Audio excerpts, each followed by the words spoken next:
जब पुनः stone crusher owner association की तरफ से आपसे हम सभी रूबरू हो रहे हैं। 3 तारीख को जो हमने एक प्रेस कॉन्फ्रेंस की थी, उस पर एक बर्निंग इशू जो पूरे जम्मू को जिसने घेर के रखा हुआ है, इल्लीगल माइनिंग को लेकर, उसको हमने उजागर किया था। और यकीनन कहीं ना कहीं सरकार भी उससे सख्ते में भी आई और सरकार को भी लगा कि बिना आग के धुआं नहीं होता है।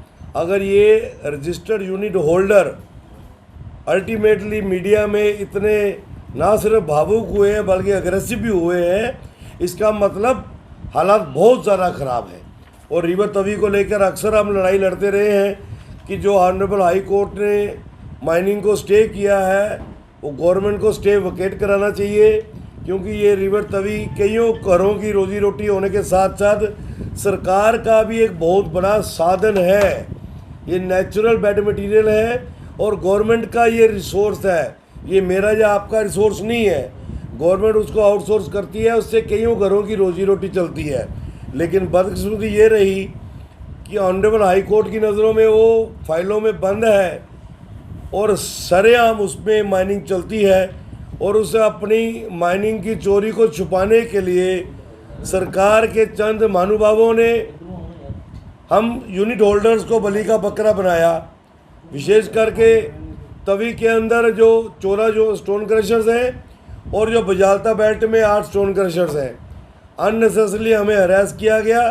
और पिछले तकरीबन 10 महीने से एक हंसती खेलती इंडस्ट्री, एक ऐसी इंडस्ट्री जिससे कईयों घरों की रोजी रोटी जुड़ी हुई थी, कईयों घरों का संसाधन हम लोग जुटाते थे, उसको बिल्कुल ब्लैंकेट बैन बंद करके सील करके रख दिया है। जो हमारी पीड़ा में जैसे अग्नि में तेल का और घी का काम उस सील ने किया है। हम सरकार का भी शुक्रिया करेंगे कि हमारी उस प्रेस कॉन्फ्रेंस के बाद कहीं ना कहीं सरकार जागी और 4 तारीख को सरकार ने इस इल्लीगल माइनिंग को स्क्रूटनाइज करने के लिए और अब तक जो चोरियां हुई हैं उसको बाहर निकालने के लिए कि सरकार के घर में तो पैसा कोई नहीं आया और माल सरकार का सारा बिक गया, उसके लिए एक बहुत ही अच्छी 4 मेंबर्स की कमेटी बनाई है, हेडेड बाय श्रीमान ओपी भगत जी, जो हमारे डायरेक्टर जियोलॉजी माइनिंग है और बहुत ही काबिल अफसर हैं। उनके साथ श्रीमान आरसी कोतवाल जी जो डायरेक्टर फाइनेंस हैं, श्रीमान डॉक्टर राजकुमार जी जो डिप्टी डायरेक्टर जियोलॉजी माइनिंग है, और श्रीमान रमेश गंडोत्रा जी जो ऑलरेडी जियोलॉजी माइनिंग में अपने जीवन के पिछले 25-30 वर्षों का तजुर्बा लेके काम कर रहे हैं। ये हमें बड़ा अच्छा लगा कि माइनिंग को भी और हमारी स्टोन क्रशिंग इंडस्ट्री को भी बिल्कुल एक नेशनलाइज करने के लिए ये कमेटी बनी है।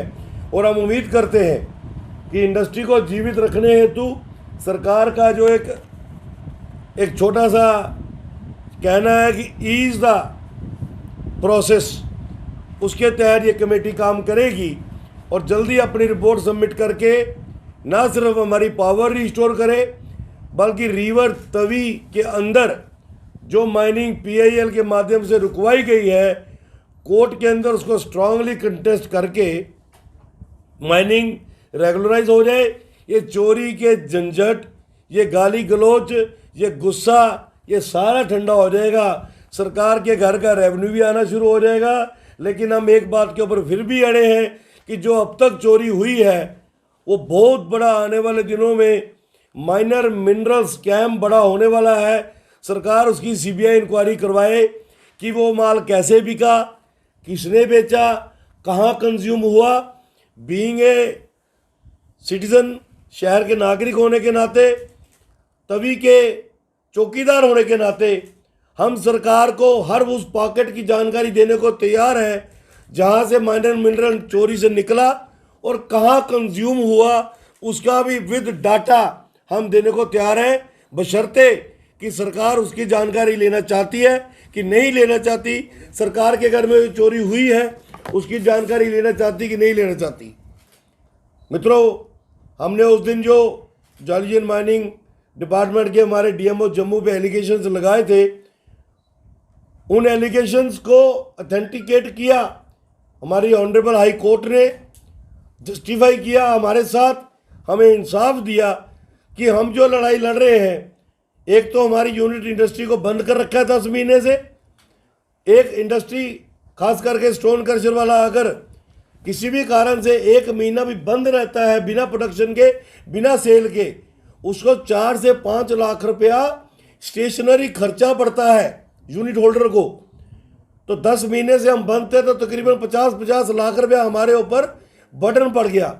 उसके ऊपर हमारे श्रीमान अंकुर सचदेवा जी ने पहले फरवरी में एक फटका दिया जो नाजायज़ था, अभी उसका हम दुखड़ा सरकार के आगे और ऑनरेबल कोर्ट में रो रहे थे।